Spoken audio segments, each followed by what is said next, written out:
वल्क़लमि वमा यस्तून। नाज़रीन अस्सलामु अलैकुम वरहमतुल्लाहि वबरकातुहू। सीधी बात के ताज़ा तरीन प्राइम टाइम में आप लोगों का इस्तकबाल है।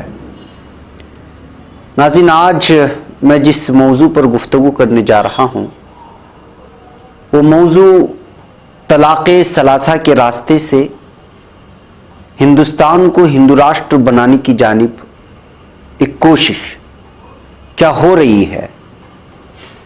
क्या तलाक़े सलासा जिस दिन ख़त्म हुआ क्या वो एक हिंदू राष्ट्र की जानिब से बढ़ता हुआ एक अहम तरीन कदम है, क्योंकि आरएसएस और बीजेपी के लिए 27 दिसंबर ये रोज़ किसी यौम फतह से कम नहीं हुआ, क्योंकि वज़ीर क़ानून ने उस दिन 2 उंगलियां उठाकर खुशी का इजहार करते हुए मीडिया के नामानिगारों को अपने एहसासात की अक्कासी पेश करने की कोशिश कर रहे थे।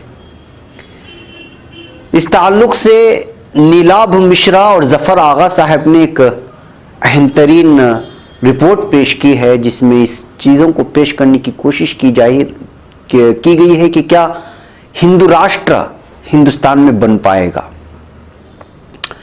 लिखा गया है कि दिसंबर 28 की सुबह इंडियन एक्सप्रेस के दिल्ली एडिशन में तमाम अखबारों की तरह तलाक़े सलासा को पार्लियामेंट के ज़रिए गैर कानूनी करार दिए जाने की खबर सुर्खी में थी। दूसरे अखबारों ने भी इसी खबर को लीड स्टोरी बनाया था, लेकिन इंडियन एक्सप्रेस की खबर के साथ मरकज़ी वज़ीर क़ानून रविशंकर प्रसाद की एक तस्वीर भी लगी थी, जो मेरी राय में इस कानून के सिलसिले में बीजेपी की नीयत का ऐलान कर रही थी। इस तस्वीर में रविशंकर प्रसाद तलाक़े सलासा बिल पास होने के बाद पार्लियामेंट के बाहर निकलकर बेहद खुशी के मूड में 2 उंगलियां उठाकर विक्ट्री यानी जीत का ऐलान कर रहे थे, फतह का ऐलान कर रहे थे। जी हाँ नाज़रीन, मैं आगे बढ़ने से पहले आप लोगों से दरख्वास्त कर लूँ कि जिन लोगों ने अभी तक हमारे चैनल को सब्सक्राइब नहीं किया है वो ज़रूर सब्सक्राइब कर लें और हमारे दीगर वीडियोस को दूसरे लोगों तक पहुंचाने में हमारी मदद करें। तो नाज़रीन, बाबरी मस्जिद का गिराया जाना और तलाक़े सलासा का गैर कानूनी करार दिया जाना संघ और बीजेपी के लिए किसी फतह से कम नहीं है। यूँ तो बीजेपी का तलाक़े सलासा के सिलसिले में ये बयान है कि इस तर्ज तलाक़ से मुस्लिम ख़वातीन के साथ जो सिनफी बेईमानी और बेइंसाफ़ी होती है वो ख़त्म होनी चाहिए। लेकिन इसी बीजेपी के अरकान जब सन 2002 के गुजरात दंगों में एक मुस्लिम औरत के बतन से बच्चा निकालकर उस औरत और बच्चे का कत्ल करते हैं, तो उसी पार्टी के वज़ीर आज़म के उम्मीदवार नरेंद्र मोदी सन 2014 के चुनावी कैंपेन के दौरान ये बयान देते हैं कि उनको गुजरात दंगों का उतना ही अफसोस है जितना कि कुत्ते के पिल्ले का किसी कार के नीचे दबकर मर जाने का अफसोस हो सकता है। जाहिर है कि बीजेपी और उनके वज़ीर आज़म नरेंद्र मोदी को मुस्लिम औरतों के साथ 3 तलाक के अमल से जो बेइंसाफ़ी होती है उसको ख़त्म करना उनका मकसद नहीं हो सकता। तो फिर सवाल पैदा होता है कि मकसद आखिर क्या है। बीजेपी को जन्म देने वाली तंजीम आरएसएस का हमेशा से इस सिलसिले में ख्याल रहा है कि भारत एक हिंदू राष्ट्र है और इस हिंदू राष्ट्र में किसी दूसरे मजहब की शरीयत की कोई कानूनी गुंजाइश नहीं होनी चाहिए। साथ ही संघ का ये भी ख्याल है कि मुसलमान तलाक़े सलासा का इस्तेमाल करके और 4 शादियां करके मुल्क में मुस्लिम आबादी बढ़ाते हैं, जो हिंदुओं के लिए ख़तरा है। इसलिए संघ और बीजेपी के लिए तलाक़े सलासा ख़त्म होना चाहिए। आखिर तलाक़े सलासा ख़त्म हुआ और ये हिंदू राष्ट्र की जानिब एक और अहम कदम है, इसलिए संघ और बीजेपी के लिए 27 दिसंबर का रोज़ किसी यौम फतह से कम नहीं था। वज़ीर क़ानून रविशंकर प्रसाद 2 उंगलियां उठाकर संघ और बीजेपी की इसी फतह पर अपनी खुशी का इजहार कर रहे थे। ये तो रहा तलाक़े सलासा मसले पर बीजेपी का रद्द-ए-अमल और उनकी इस ताल्लुक से इरादों और नीयत की बात। लेकिन पार्लियामेंट में इस कानून के पास होने के सिलसिले में जो हुआ वो भी एक तारीखी बात है। कांग्रेस समेत ज़्यादातर पार्टियों ने तलाक़े सलासा बिल की खुलकर पार्लियामेंट में मुखालिफत की और कांग्रेस ने तो इस सिलसिले में वॉकआउट करके अपना एहतिजाज का इजहार भी किया। इसी तरह दीगर अपोजिशन पार्टियों ने भी इस बिल को आईन की रो के खिलाफ ठहराया। हालांकि ज़्यादातर अपोजिशन पार्टियों का यह ख्याल है कि तलाक़ सलासा एक गैर ज़रूरी रस्म है और उसको ख़त्म होना चाहिए।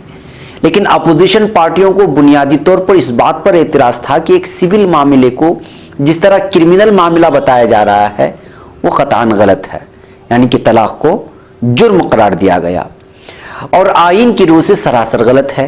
पार्लियामेंट में इस बिल पर जो बहस हुई उससे वाज़ेह है कि हिंदुस्तान की ज्यादातर सियासी पार्टियां इस कानून से मुत्तफिक नहीं है। ये बात अलग है कि इस वक्त ऐसी तमाम पार्टियों की मजमूई तादाद बीजेपी से लोकसभा में कम है, इसी वजह से ये बिल पास हो गया। लेकिन जैसा कि अपोजिशन पार्टियों और तमाम सियासी मुबस्सिरीन ने इस सिलसिले में अपनी राय का इजहार किया है कि राज्यसभा में इस बिल का पास होना नामुमकिन है और उम्मीद यही है। तो फिर सवाल ये उठता है कि बीजेपी लोकसभा चुनाव से चंद माह कबल ऐसा कानून क्यों ला रही है जो राज्यसभा में रद्द हो जाए। बात बिल्कुल साफ और वाज़ेह है। बीजेपी इस सिलसिले में जो कुछ कर रही है इसमें संघ को खुश करने की ईमा तो है ही, लेकिन राजस्थान, मध्य प्रदेश और छत्तीसगढ़ में अभी बीजेपी की जो जबरदस्त हार हुई है इससे नरेंद्र मोदी समेत पूरी संघ व बीजेपी क़यादत होश खो बैठी है। मोदी को भी इस बात का एहसास हो रहा है कि सन 2019 में दोबारा वज़ीर आज़म बन पाना मुश्किल है। फिर माईशत का जो हाल है उसको तमाम तर कोशिशों के बावजूद 4-6 माह में नहीं दुरुस्त किया जा सकता, जो नोटबंदी के बाद हुआ या जीएसटी की वजह से जो हालात पैदा हुए। इसलिए अगले लोकसभा चुनाव तक बीजेपी के लिए सियासी फिजा और खराब हो चुकी है और होगी भी। लिहाजा मोदी का इख्तिदार में वापस आना बहुत मुश्किल होगा।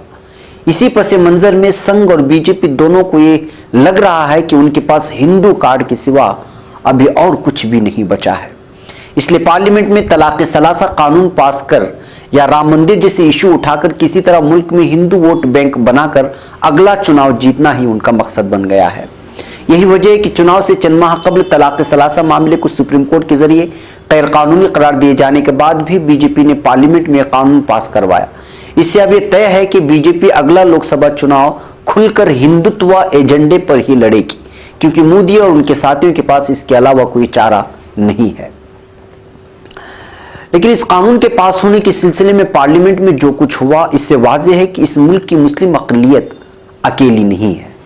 हिंदुस्तान को हिंदू राष्ट्र बनाने वाले कितनी ही ख्वाब क्यों न देखें, उनका ख्वाब शर्मिंदा ताबिर होना मुमकिन नहीं नजर आता। और बिलखुसूस हिंदुस्तान में जब हजारों तबक़ात हों, लाखों की तादाद में ज़बानें अलग अलग बोली जाने वाले हों और उनका रहन सहन, समाज और शादी ब्याह और मौता के तरीक़े अलग हों, तो ऐसी सूरत में ये मुमकिन नज़र नहीं आता। गो नरेंद्र मोदी ने इस सिलसिले में भरपूर कोशिश कर ली, लेकिन आज भी इस मुल्क का आईन बाकी है, यहाँ का कानून बाकी है।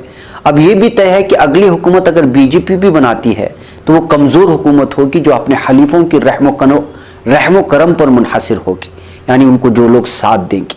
इसलिए 2019 के बाद भी कोई इस मुल्क के आईन को बदल नहीं सकेगा। हिंदुत्व का जो तूफान इस वक्त चल रहा है वो तूफान या तो 2019 में कमज़ोर हो जाएगा या फिर ख़त्म हो जाएगा। इसलिए घबराइए मत, बस जोश नहीं होश से काम लेने की ज़रूरत है। जी हाँ नाज़रीन, आज के सीधी बात के प्राइम टाइम का ही आप तक जो है पहुंचाने का मकसद है कि कई लोग इस बात को लेकर के तबसरा कर रहे हैं कि बीजेपी का एक अपना इन तीनों इलाके जो इस वक्त मध्य प्रदेश और दीगर राजस्थान वगैरह में जो हार हुई है, उस हार के पीछे खुद बीजेपी चाहती थी कि वो हारें और इसलिए कि 2019 का रास्ता साफ करें और जो वोटिंग मशीन है उस पर एतमाद लोगों का वाज़ेह हो जाए। ये मुमकिन है कि किसी का तबसरा हो सकता है, लेकिन जिस तरह बीजेपी की साख इस वक्त मुतासिर हुई है और जिस कदर तमाम का तमाम मीडिया उनका होने के बावजूद सोशल मीडिया में उनकी जो खिंचाई हो रही है, उससे यही साबित होता है कि इस वक्त हिंदुस्तान की बहुत बड़ी अक्सरियत बीजेपी के ख़िलाफ़ हो चुकी है। लिहाजा हमें जिस तरह से इन तीनों इंतखाबात में काम लिया, बिलखुसूस अक़लियती तंजीमों ने मिलजुल कर जिस तरह का इत्तेहाद का सबूत दिया है, उसी इत्तेहाद को बरकरार रखते हुए एक ठोस लाए अमल 2019 के लिए तैयार करना लाजमी होगा। तब जाकर के वो लोग जो भारत को हिंदू राष्ट्र बना करके अक़लियतों को हाशिए पर डालने की कोशिश कर रहे हैं, वो अपने नापाक मकसद में कभी कामयाब नहीं हो सकते जब तक हम अपना लाए अमल और हम अपना मंसूबा नहीं बनाएंगे। यही आज के प्राइम टाइम का पैगाम है। मुझे उम्मीद है कि इस पैगाम को आप लेंगे और हमारे चैनल को सब्सक्राइब करेंगे और हमारी इस वीडियोस को दूसरों तक पहुंचाने में हमारी मदद करेंगे। कल तक के लिए इजाज़त दें। कल फिर किसी अगले मौजू पर प्राइम टाइम में आपसे गुफ्तगू होगी। तब तक के लिए इजाज़त दें। अस्सलामु अलैकुम वरहमतुल्लाहि वबरकातुहू।